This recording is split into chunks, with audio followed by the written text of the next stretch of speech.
Hello my friends and welcome back. Thank you very much for being with me again today. A little update from Ukraine. The first one, the Russians attacked Ukraine with 102 drones on the night of 30th to 31st of January 2025. According to Ukrainska Pravda, 7 hours ago, Russia attacks Ukraine with 102 drones overnight, 59 downed by air defense, 37 go off radar. There's what? 96. So that means you got what? 6 that were just unknown location. So they say that they were launched from Kursk, Bryansk, Milerovo and Primorsko-Akhtarsk. Kursk, Bryansk, Milerovo. So Bryansk, Kursk, Milerovo is right here in the east, and Primorsko-Akhtarsk is right across from the Sea of Azov right here. This is the Crimean Peninsula, this is the Black Sea. So from south, if you want southeast, from the east, Milerovo here, and from the northeast, Kursk and Bryansk north. Let's see what they attacked. They attacked Kharkiv, Poltava, Sumy, Chernihiv, Cherkasy, Kirovohrad, Zhytomyr, Khmelnytsky, Dnipropetrovsk, Mykolaiv, and Odesa Oblast.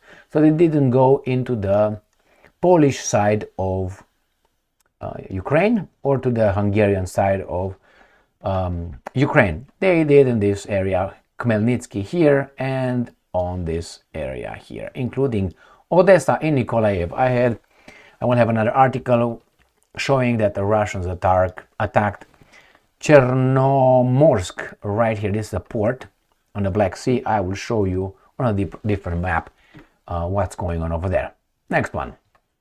Ukrainska Pravda. The Ukrainians returned a favor. Drones attack oil refinery in Russia's Volgograd, causing fire.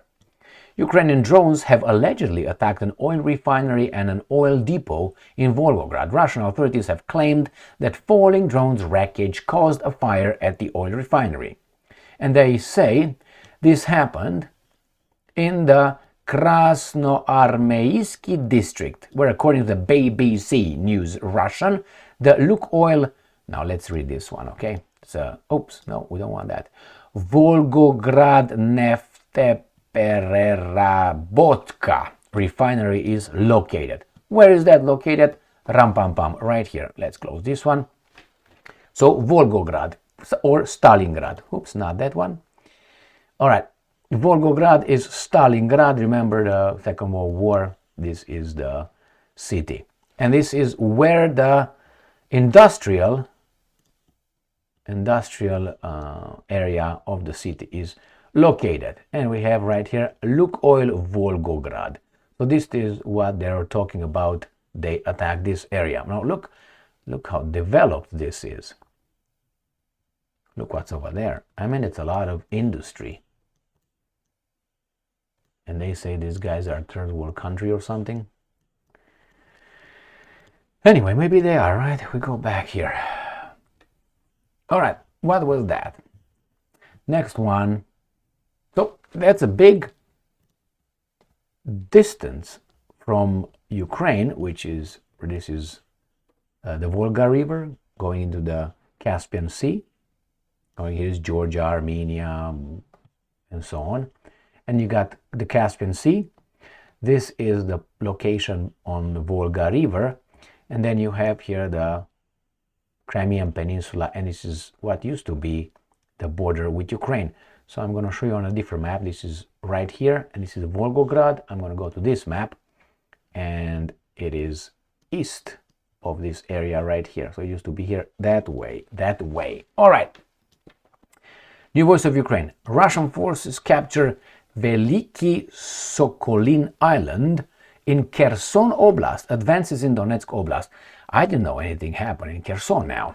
Now they want me to look at it. So Kherson is this oblast north of the Crimean Peninsula and Nikolaev Oblast. So this is in this area. I'm going to show you a better map.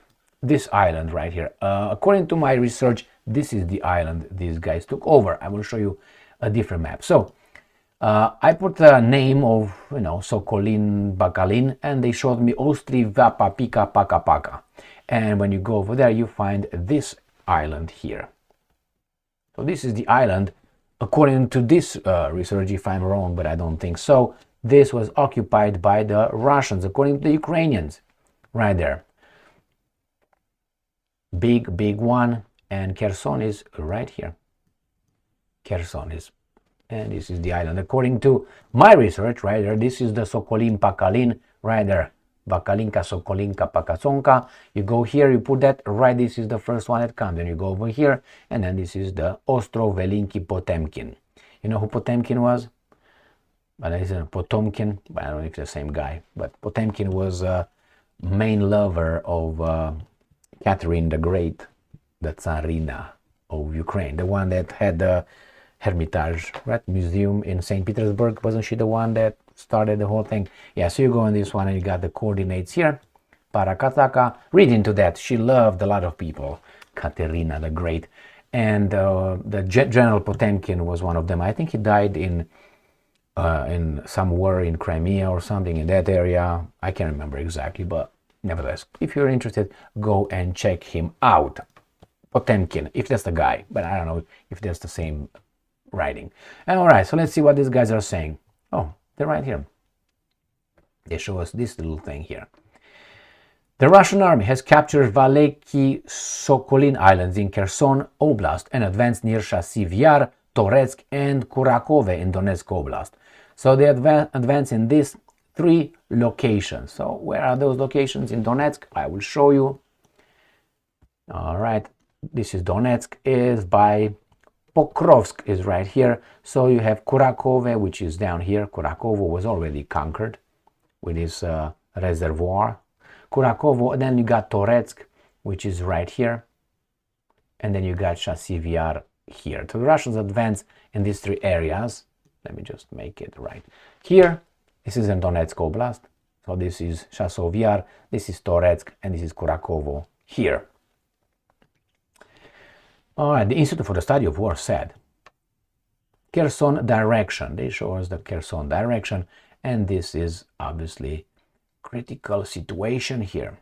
Kherson Oblast, Hola, Parakasa, Geological Potential. Okay, so they say this is the island actually. So I was wrong. It advanced to Velykyi Sokolyn Kampoling Islands. So this is the one that they show. So not the one that I found through the other research. I'm going to find this. Don't worry, we get it done. All right. So that is at the end of right here, probably. Let me find it. No, actually, this is where it's at, because here is Kherson right here, and this is the island right here. So it is in this where it says Kherson here, and this area right here, these islands in here. That's what they're talking about. This little insert is right here. This is where it's at. So I was right with that one. They show you the map where they're located. This guy's analyst from Institute for the Study of War indicated Russian advance towards Shahed Yar. All right, that's one. And they show you the Shahed Yar. Shahed Yar is, as I showed you, in, I don't want to go deeper than that, or right here, Shahed Yar by Artemovsk, or Bakhmut and Soledar is right here. So let's see what map these guys provide. So it's almost done here. In Shahed Yar is already taken over, it seems like. All right, next. Claimed by Russian control of Ukrainian territory. Next one. Now Toretsk. Toretsk is already occupied, as you can tell. These are the cities, and the Russians are advancing. Toretsk is, as I indicated, south of Shahed Yar. Boom, right here. This is Toretsk. And the situation is fucked up, Toretsk. And they say something about the Kurakove district. So Kurakovo is that, how do you call it? Reservoir, water reservoir here. It's a dam. So then you have this Kurakovo. The Russians are advancing here by Adrivka. So on the other map is right here. This is the area they show. All right, next one. Odesa Oblast hit by 3rd consecutive drone attack, 4 injured. Russia attacked the port of Chornomorsk. Chorno means black, if I remember correctly, in Odesa Oblast overnight on January 30th, injuring 4 people, including a doctor performing surgery during the 3rd consecutive night of drone strikes on the regional government said. Where is that located? Right here. This is the port, Chornomorsk. This is the port that was attacked, and supposedly the Russians just attack civilians because that's what they do, it seems like. Beautiful vessels here, transport. Right here, that's oil. Terminal right there, gonna bring it. Yeah, grain. I think that looks like grain, doesn't it? Yeah, I think it's not oil, and this is grain. Silos. Have any military here? I don't know. Maybe these guys know this guy. So it's a port the Russians attacked, and this is located on the Black Sea by Odessa. I'm going to show you another map here. Let's go to that area in Odesa Oblast. It is Chornopakatika, right here, Chornomorsk. This is across from the Crimean Peninsula in here. Next, Ukrinform. We have this Jewish chief of staff of the Ukrainians, Mr. Andriy Yermak, a former movie producer. He looks like Weinstein, 100%, for me at least. It says Russia deploys Shahed drones with an enhanced 90-kilogram warheads. That's 200 pounds warhead. Yermak, this guy. Now, I guarantee you that you don't know who your country's chief of staff is, the presidential chief of staff or presidential office. This guy is right there. This guy is, some people say, let me put Mr. Weinstein up. This guy, some people say he is actually in charge because this is Zelensky's guy who helped Zelensky with some little, comedy shows. Weinstein, 100%. And we find out that Americans seem to have come to their senses. Russia Today, Ukraine's conflict, quote-unquote, needs to end now, Rubio. That's exactly what I said. Probably they're going to pull the plug on Ukraine, but they will focus on Israel area, which is Iran. It was dishonest to claim that Kiev could defeat Moscow, the U.S. Secretary of State has said. So the previous administration lied. Ukraine is being destroyed by the fighting with Russia, and the conflict must be swiftly settled through negotiations, U.S. Secretary of State Marco Rubio said. Now, regarding Marco Rubio, he was appointed by Donald Trump and confirmed, correct? Correct. Do you remember in 2016, in the primaries, in the Republican Party's primaries for president, remember what Trump said about Rubio? He said many things, he's a liar and all that. He's a big liar. He and the other guy, what's his name?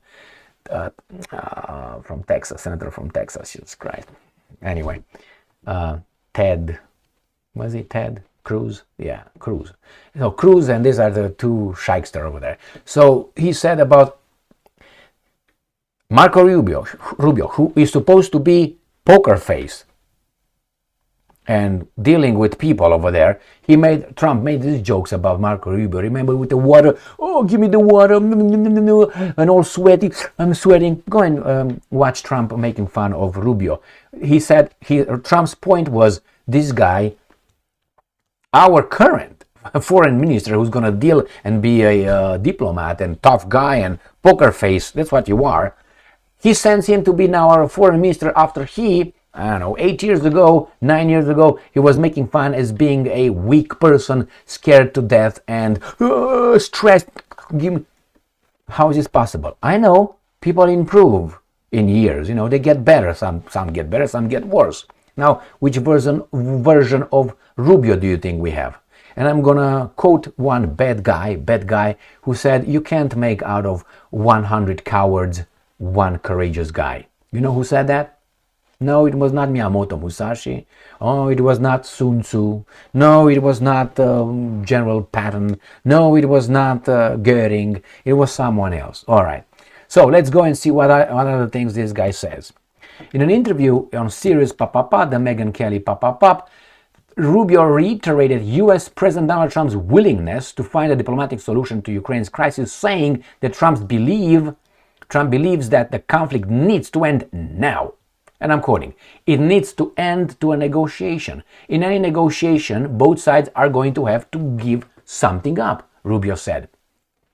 Even a growing number Even in a growing number of Democrats who vowed to support Kiev for as long as it takes, end quote, under the previous administration of US President Joe Biden, unquoting, would now acknowledge that what we have been funding is a stalemate, a protracted conflict, and maybe even worse than a stalemate, one in which incrementally Ukraine is being destroyed and losing more and more territory, the Secretary of State said. And I'm quoting again Rubio, what the dishonesty that has existed is that we somehow led people to believe that Ukraine would be able not just to defeat Russia, but, destroy them, push them all the way back to what the world looked like in 2014. As a result of the conflict, Ukraine is, and I'm quoting, being set back 100 years. Their energy grid is being wiped out. And how many Ukrainians have left Ukraine living in other countries now? They may never return. I mean, that is their future, and it is endangered in the region. And it is endangered in this regard. I'm sorry. So this thing with never coming back, think about this.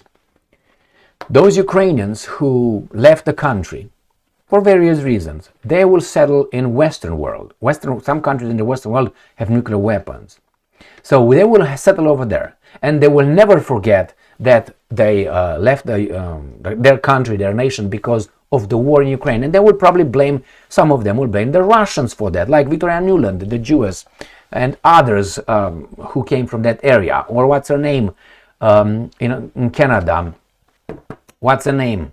The one that just got out before Freeland, Miss Freeland, Christina Freeland. She came from the same area. These guys have a lot of hatred towards the Russians. Why? Their ancestors left that area.